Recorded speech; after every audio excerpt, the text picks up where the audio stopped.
বন্ধুরা, অচিনপুর রাজ্যের পাশের ঘন জঙ্গলে বাস করত অনেক পশু পাখি। সেখানে বাস করত একটা টুনি পাখি। টুনি ছিল খুবই সাহসী। ওই বনে সবাই আনন্দের সাথে দিন কাটাতো। কিন্তু একদিন রাতে সবাই চেঁচাতে থাকে, পালাও পালাও, বনে দাবানল এসেছে। আমরা এখনই পালিয়ে না গেলে আমরা সবাই মারা যাব। এই শুনে সবাই পালিয়ে যায়। সবাই আবার একটা অন্য বনে বাসা বাঁধে। তাদের সাথে টুনিও চলে যায় অন্য বনে। আর সেই বনের মধ্যে একটা তাল গাছ ছিল। সেই তাল গাছে থাকতো একটা শাকচুন্নি। ওই শাকচুন্নির ভয়ে ওই বনের সব পশু পাখি খুবই ভয়ে দিন কাটাতো।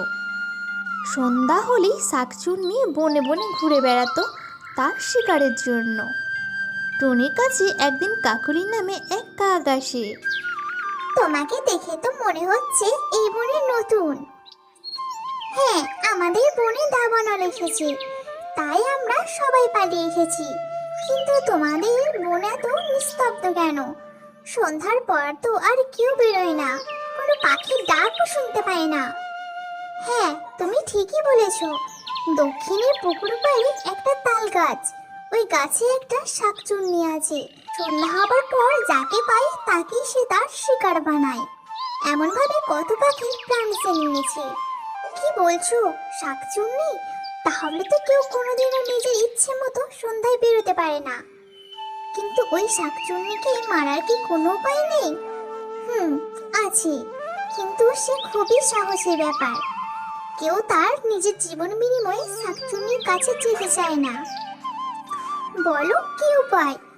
অমাবস্যার রাতে ওই শাকচুন্নি ওই তাল গাছের পাশে পুকুরে স্নান করতে যায়।